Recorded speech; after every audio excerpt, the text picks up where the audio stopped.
সব রোগীর জন্য আইসিইউ নয়। আমি অনেককে দেখেছি যে আইসিইউ ঢুকে সর্বশান্ত হয়ে গেছে। This two costly. ইউকেতে প্রতিদিন একটা বেডে খরচ হয় 2200 পাউন্ড। বলছি তো যে মুমূর্ষু রোগীরা এখানে আসেন, তার মানে উনি জীবন মৃত্যুর সন্ধিক্ষণে। এখানে ঢোকা হচ্ছে যে উনি যে বেঁচে আসবেন এর কোনো গ্যারান্টি নেই। স্যার, আমরা তো আইসিইউ এবং সিসিইউ সম্পর্কে যেটা জানি সেটা হলো যে খুব ব্যয়বহুল চিকিৎসা পদ্ধতি, কিন্তু আমরা যদি একটু খরচের ব্যাপারটা জানতে চাই, সরকারি এবং বেসরকারি পর্যায়ে এটা কেমন খরচ সাপেক্ষ? আমরা আইসিইউ এবং সিসিইউ নিয়ে কথা বলছিলাম, আবার একটু আমি আর একটা শব্দ যোগ করি, সেটা হলো যে রিসেন্টলি আইসিসিইউ মানে ইন্টেন্সিভ করোনারি কেয়ার ইউনিট, তার মানে সিসিইউ যেটা কার্ডিওলজি কার্ডিয়াক সাপোর্টের জন্য, সেখানে আবার যদি আমি ভেন্টিলেটর সাপোর্টটা যোগ করি রেসপিরেটরি, তাহলে এটাকে আইসিসিইউ বলে।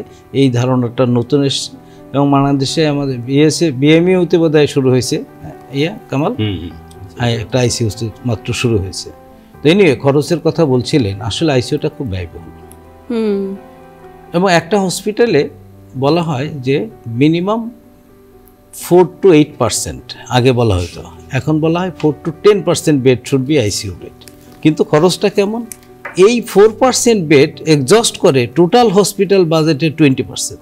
তবে ইটস এক্সপেন্সিভ। বাংলাদেশে কোনো স্টাডি নাই, কিন্তু আমরা একটু অন্য দিকে তাকাই। ইউকেতে প্রতিদিন একটা বেডে খরচ হয় 2200 পাউন্ড। This two costly. বিভিন্ন দেশে ওই রকমই, বাংলাদেশে কোনো স্টাডি নেই। 1998 একটা ইয়ে ছিল, পার ডেতে ইনস্টিটিউশনের খরচ ছিল পার ডেতে পার বেড 5000, 98।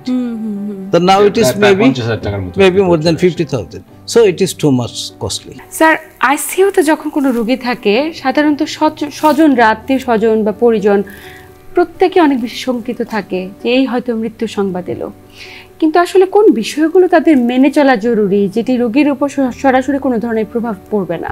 প্রথমত এটা জানা উচিত যে আইসিইউতে কারা আসতেছে। আমরা বলছি তো যে মুমূর্ষু রোগীরা এখানে আসেন, তার মানে উনি জীবন মৃত্যুর সন্ধিক্ষণে। এখানে আইসিইউতে যাওয়ার পরে একটা রোগীর মৃত্যু খুব অস্বাভাবিক ব্যাপার না, মৃত্যু হবে এটাই জেনেই আমরা কিন্তু অনেক সময় আমরা চেষ্টা করি। সুতরাং স্বজনদেরকে এটা মেনে নিতে হবে যে এখানে ঢোকা হচ্ছে যে উনি যে বেঁচে আসবেন এর কোনো গ্যারান্টি নেই। এটা একটা অত্যন্ত ব্যয়বহুল, আমাদের স্যার যেমন বললেন যে এটা অত্যন্ত একটা ব্যয়বহুল চিকিৎসা। এটা আসলে আমি অনেককে দেখেছি যে আইসিইউ ঢুকে সর্বশান্ত হয়ে গেছে।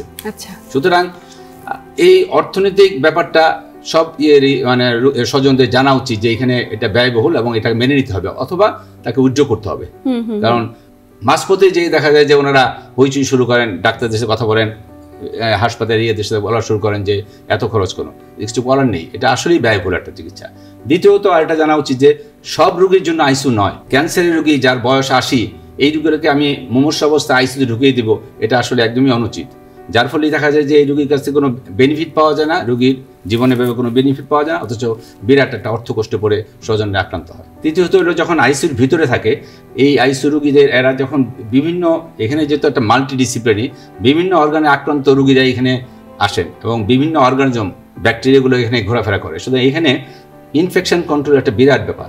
এখানে অনেকেই রোগীরা তাদের স্বজনদের রোগীদের দেখতে স্বজনরা ভিতরে ঢুকতে চায়, এটা আসলে একদম অনুচিত।